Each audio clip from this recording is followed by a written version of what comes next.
You know, we are facing a lot of big challenges as a society. And I always ask the question, there's so many levers to pull. What's going to have the biggest impact? I think the answer is energy.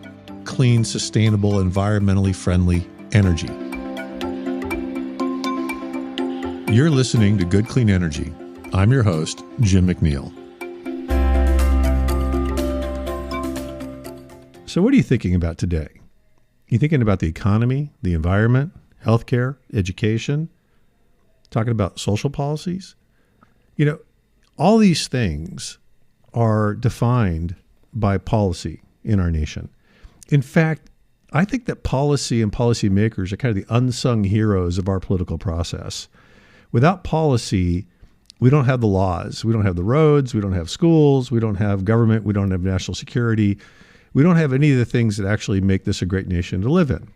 So to learn more about how policy affects the fusion industry, I'm joined today by Matthew Lipka, who is the lead of policy in the United States for TAE Technologies. Matthew, welcome to Good Clean Energy. Pleasure to be here. Thanks, Jim. I don't know how many people get excited about policy, but I'm sure you're going to explain to us why we should. So why don't you jump right in and tell us what exactly does somebody who works for a private corporation do in regard to policy? Absolutely. It is exciting to me. The reason is that our government, our leaders are making decisions that will help us choose the future of our energy mix. And fusion energy is a incredibly promising, exciting part of that.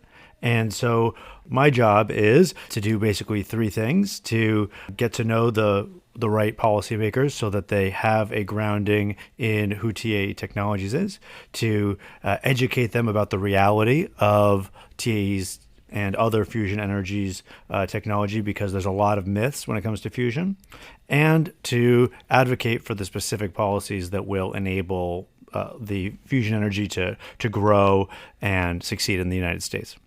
Okay, so let's start with education of policy and lawmakers. How many of the politicians or lawmakers you run into have a degree in nuclear physics? For the most part, they are coming to fusion new, but that's true across every subject matter. Even if you have a degree in nuclear physics, you're going to still need to vote on the Farm Bill. So they're used to getting up to speed quickly on new issues, and it's my job and my colleagues' jobs to explain it simply. And so a very large degree, your job is to educate them on the areas that they may not have a lot of subject matter expertise, so to speak. Exactly. Me, their staffs, and there's an industry association that helps with this. And the Department of Energy in the U.S. government has a lot of expertise in-house that they can draw on. Do they often throw fusion into the nuclear fission bucket? And, if so, is that a problem? It is a common conflation. There are pros and cons. They are very different technologies, and they're very different in terms of their impacts, especially. The things people are most concerned about with fission, like long-lived waste, risk of a meltdown, and radiation exposure to workers and the public, are not significant risks for fusion energy. And so the promise of having something that has clean, firm, zero-emission power, but doesn't have those downsides, is extremely exciting once they understand it. The upside is that people are beginning to recognize that we need to have more sources of clean, firm power if we're going to meet our goals for air pollution, for climate change. So your job is to educate people about the differences between fusion and fission and other energy sources.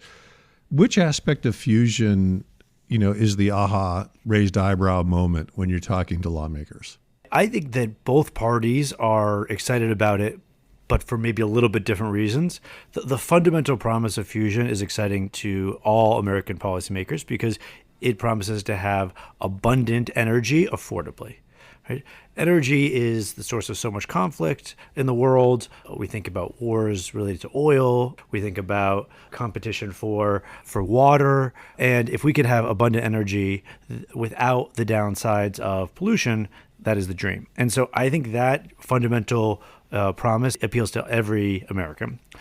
Democrats are especially excited about the climate benefits, and Republicans are passionate about the firm power, the energy security and independence from other countries, but nonetheless, there's a united belief in the promise of having that abundant, clean energy that also will be a boon to our economy, because if we lead on fusion energy, it'll lead to a lot more growth and exports.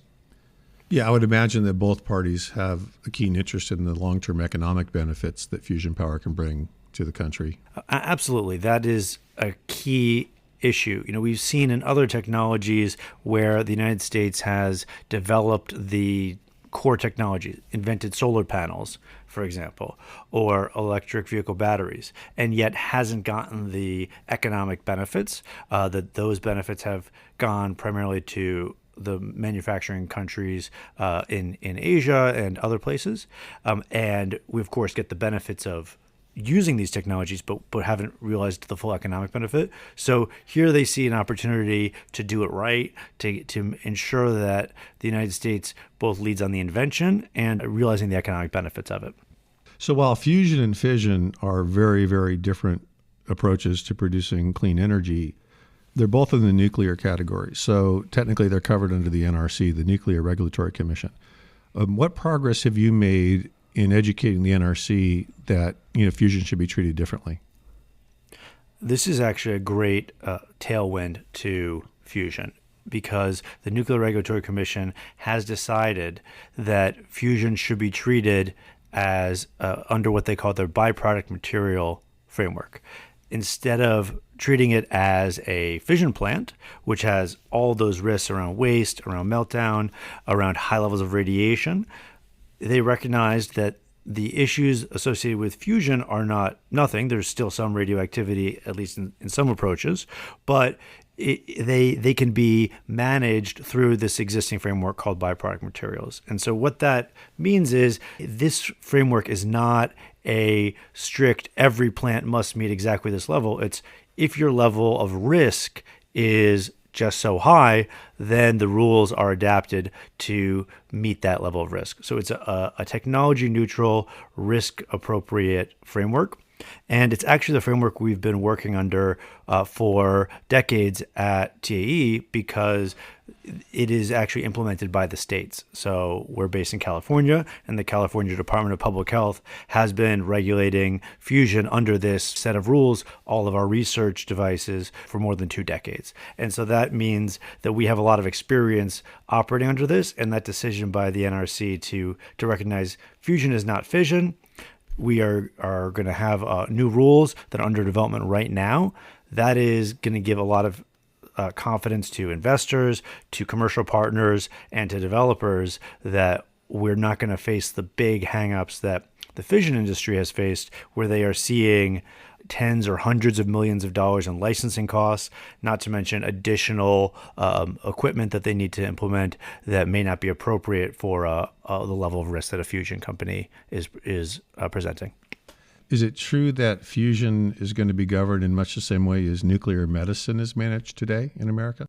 TAE has a particularly low level of radiation in our approach, but we are most similar under the current law to a dental x-ray machine.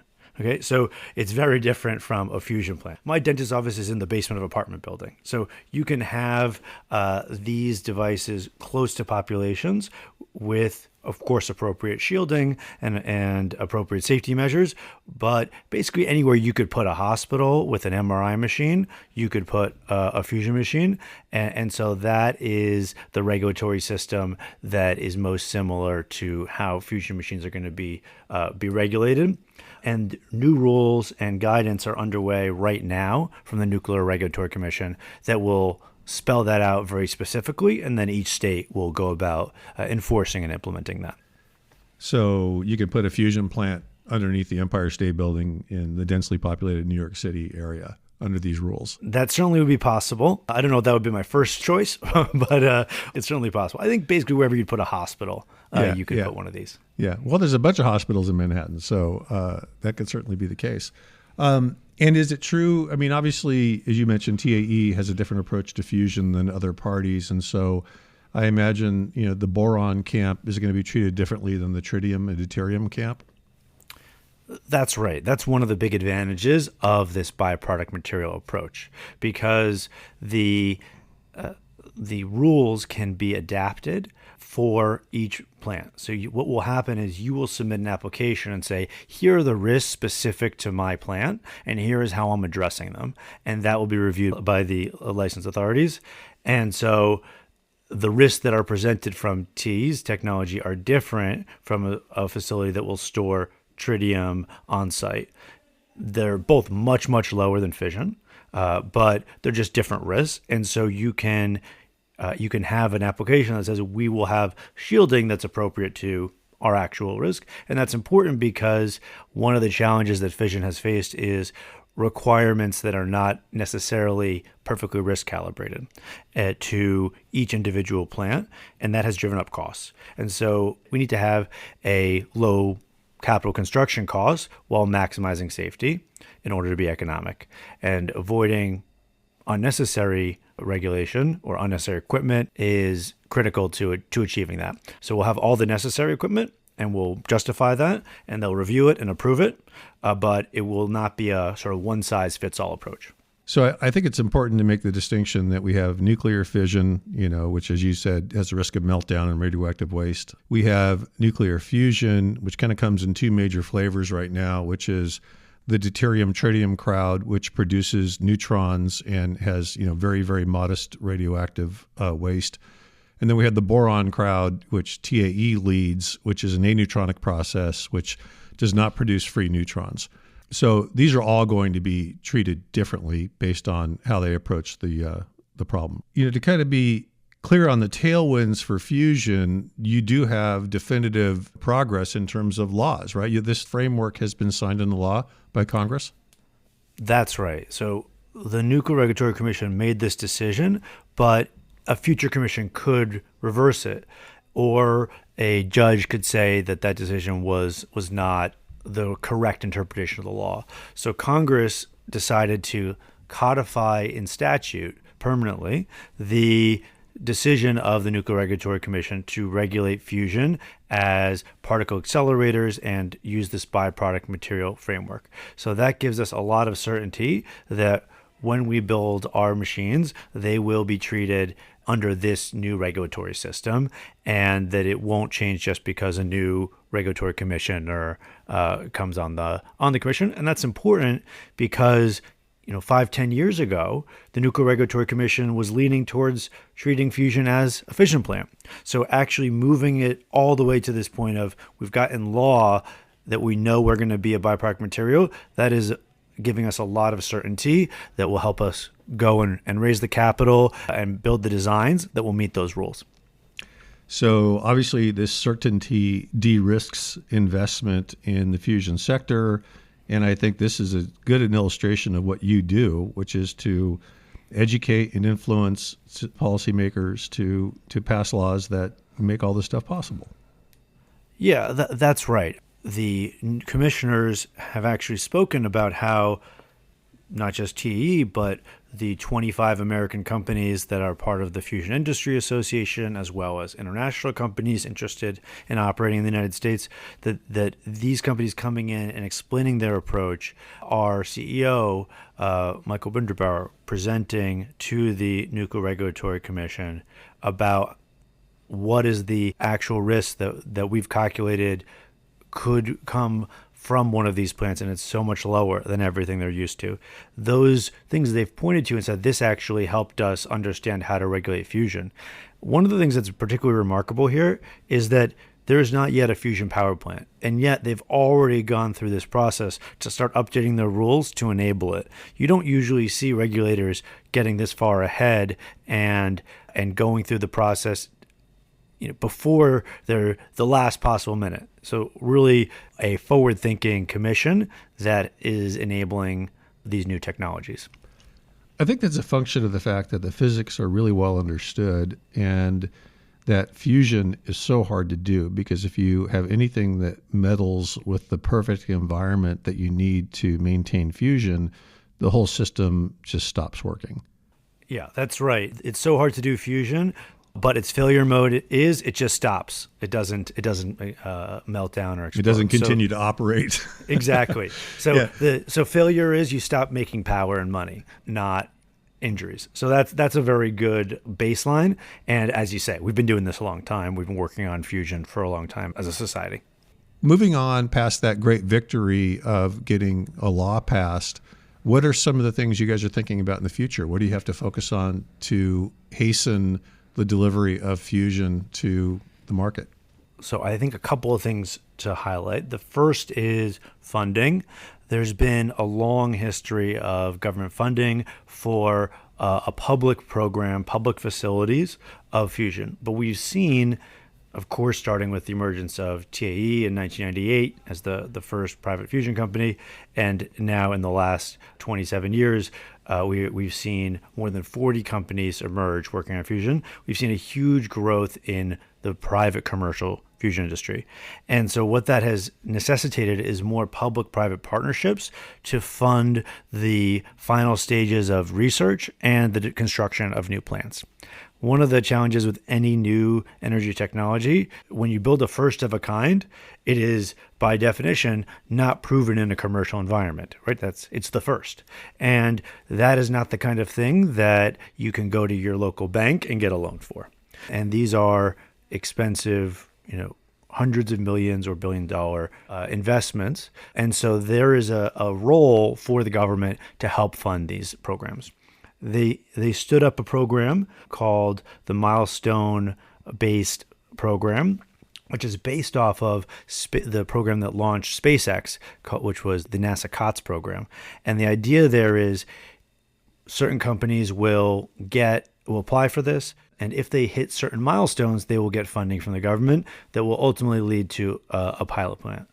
That program is in its very early stages. It's one example of how you could do this. There are other things that the government could do, but funding that and ensuring that there's a diversity of technologies, a diversity of fuels, so we're not kind of betting our entire fusion pot on one concentrated risk.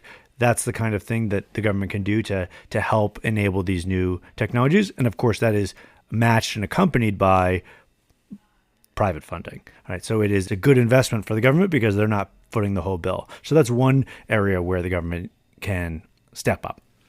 So in regards to private funding, if you're an investor and your charter is clean energy and you're looking at nuclear in the terms of small modular reactors, which is the next generation of nuclear fission solutions, and then you're looking at fusion solutions, what does the horizon look like from a regulatory standpoint? If all things being equal, if it's you're 7 or 8 years out from finishing the work on building an SMR, which is a similar timeline to getting fusion operating, how should you think about these two different approaches? It's a great question because the reality is that they're basically on the same timeline. There was one small modular reactor, basically a new generation of fission reactor that was licensed by the Nuclear Regulatory Commission. That cost probably 10 to 100 times what it'll cost a fusion plant to go through the licensing process. And it took 7, 8, 9 years to get through. By the time that completed, the interest rates had changed, the demand and price of energy had changed, and that plant was no longer economically viable. We are hopeful that there will be other fission plants that will make it, other new designs, and make it through licensing. But if you're looking at that long of a timeline to get a license, then and you're not yet in that pipeline as an SMR, then there's a very good chance that a fusion plant will be built before you. TAE, for example, is targeting the early 2030s. Something like, I think it's 85% of all fusion companies that have been surveyed think that they will have a plant by the middle of next decade, a pilot plant. So you could very easily see fusion coming online at the same time as fission, and you don't have regulatory risk, and you have lower cost in certain areas around safety, around public engagement, around regulatory, but you obviously do have lower scientific risk because fission has been done before at commercial scale and fusion has not. So as an investor, you're trading off one set of risks for another, and different investors prioritize each of those risks differently. Now you focus primarily on domestic policy, but I imagine you have an eye on the international stage. How do you think the U.S. is doing in terms of creating a environment that is receptive to fusion versus, other places? Are we going to have an environment that accepts a fusion plant here faster than in another nation? Well, there's really a global recognition of the need for fusion energy. And so many countries are racing to put in place the regulatory frameworks, the funding in order to do it. In the US, we were the second country following the UK to adopt this bipartisan material type regulatory framework that's risk-based and technology neutral. So the UK and the US are clearly in the lead from that perspective. But you also see a lot of other countries investing heavily in financing for fusion. We're seeing hundreds of millions of dollars being invested from Germany, obviously the UK, but also especially China. And China had the highest investment in the world last year in fusion. And so I think that we're going to see a lot of countries that are looking to compete. The US is no doubt in the pole position. We have the most innovative companies. We have a long history of research. We've got the lion's share of private investment in commercially focused fusion companies. And we have the right regulatory environment. So I think that is all helpful, but we are not investing as much as a government as other countries are in fusion. And we could do more to adopt a technology neutral approach. The UK has taken explicitly that goal of having a technology neutral approach. The US program wants to head in that direction, but it does prioritize the majority of its funding for particular technologies. So I think it's safe to say that China is outspending the U.S. government by 2-1, but the U.S. fusion effort, which includes private industry, is still outpacing the rest of the world, both in capital invested as well as in technology leadership. That's definitely true, although in the last 2 years, they were neck and neck or ahead. So I do think that China is investing heavily here. They're also building facilities. But there is an advantage the U.S. has that the Chinese don't, which is they are fully focused on open source technologies. Basically, the technology that they're building in the international collaboration called ITER, which is the tokamak with deuterium and tritium fuel. In the US, we have a huge diversity of technologies. Of course, you have TAE with a different fuel source and this different configuration, which is a linear configuration, which is very efficient. You've got other companies with that same linear configuration, but other fuel sources. And then you have the stellarator, which goes in all crazy looking different directions. So you've got all these different technologies that are being developed here, and we're not all bet on one thing. And so there are concentrated risks from doing just a tokamak with a deuterium and tritium, and having a diversity is helpful. So let me give you an example. The tritium is not widely available on Earth. Basically, our only source right now is Canadian fission reactors that are near the end of their life. They produce it as a byproduct, and so instead of it being a pollutant, it's used in fusion. Great, but it's not enough to build a fusion power sector. What do you mean, Matt? There's like 25 kilograms of tritium available in the open market at a mere $30,000 a gram. I mean, that seems perfectly reasonable. So it is a challenge for deuterium and tritium plants to make that work. The way they want to solve it is through breeding it in the reactors. Lots of people are hopeful it can be done. It's not yet been done. So that's one risk that you are taking on if you go that approach. If you just were to invest only in TAE, you have to get to 1 billion degrees. That's never been done. It's much hotter than other approaches. So there's different risks associated with each technology. The point, if you're taking kind of a government perspective, is don't buy one risk. You want to have diversification by supporting different ones. And that's something that we have in the U.S. that isn't as common outside the United States. Well, and if you're an investor, do you want to invest in a company that's using open source technology and competing directly with China, or a company that has proprietary configuration and is standalone, focused on aneutronic fusion? I mean, I may be biased, and I know I am. But that's kind of how I look at it. That's certainly our thesis, and we think there's advantages, commercially as well, because aneutronic fusion has the best potential, we believe, to be economic, because that lower radiation level doesn't just improve safety, it also means that you don't have to shut down your whole plant every year and a half or so in order to replace a lot of materials, which leads to downtime, which is costly, and material costs. So there's economic benefits if you can get hydrogen boron to work, but we haven't gotten to 1 billion degrees yet. So there's still challenges ahead for this approach. And so some investors might say, hey, I want the technology with the greatest economic promise and the greatest environmental or radiologically safety promise. And so those might go for a technology that's aneutronic and doesn't produce any neutrons in their primary reaction. So it seems to me that if anyone's questioning now what a policy person does, it's just what you've been doing on this podcast, right? You've been educating people about the pros and cons of different approaches to energy and why our government should get behind helping to lead the charge. Absolutely. And it's to identify ways where government could do programs that are helpful.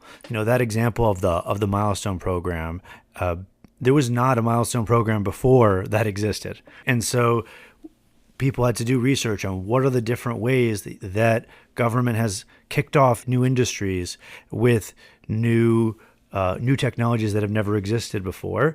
And there's a lot of different ways you could do that. And so people need to do that research and give options to government so that if government does want to take that step, that they can do it. And then the result, at least in the case of commercial space travel, is they don't need those same levels of subsidies anymore. They are profitable. And so that is the hope here, is that you can have that lift over the bump of that first of a kind that JP Morgan is not used to financing, and get to the commercial scale. So what's next? I mean, you've got this framework in place. Your job is done, right? I mean, is there anything else to worry about? Well, the rules still need to be written. We have not yet gotten a proposed rule that follows this new framework on the regulatory side. And then you have all these financing challenges. And then as we get towards commercialization, we're going to see a whole bunch of new challenges. We're going to need a workforce that is able to work in these plants. We're already short of engineers that are capable of working in all the power plants we have today, but energy demand is growing. We're going to need more for fusion. We're going to need public acceptance, right? We need to inform people that fusion doesn't present the same risks as fission. It is not something that the average person thinks about on their day-to-day basis. And when they hear nuclear, they may lump fusion and fission together. So we're going to need to do a lot of public engagement and education in order to get people comfortable with having this in their communities and understanding that it's a risk no greater than having a hospital in your community, but without the traffic. So I think there's a lot of work ahead in the years to come. I'm not out of a job yet. We saw the Biden administration put forward a budget of over $1 billion for fusion for the first time a couple of years ago. And while the Congress wasn't able to fully fund that, they did increase the budget for fusion while everything else was going down. So we're certainly in an environment right now where spending is not going up rapidly, but there is a real need for the government to make choices on what they're going to fund and finance, and the promise of fusion merits a big investment. Well, I would say if the Fusion Caucus is listening, $10 billion a year over 10 years allocated across the 10 most promising U.S. fusion companies would definitely accelerate the delivery of commercial fusion, in my mind. Done.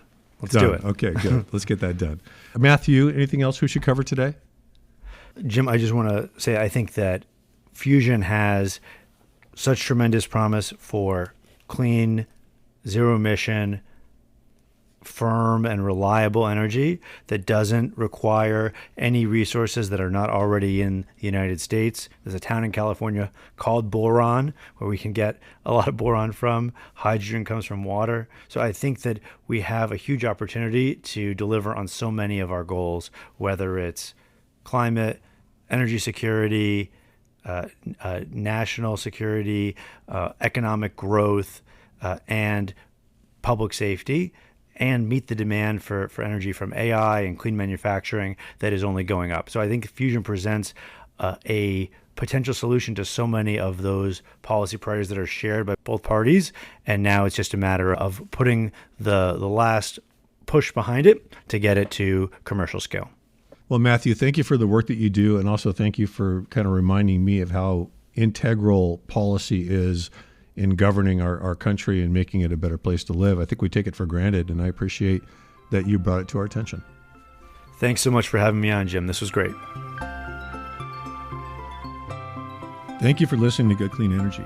This season, we're going to unpack all the things that are going to make fusion a reality. I mean, really, the energy source that's going to power the planet for the next 100,000 years.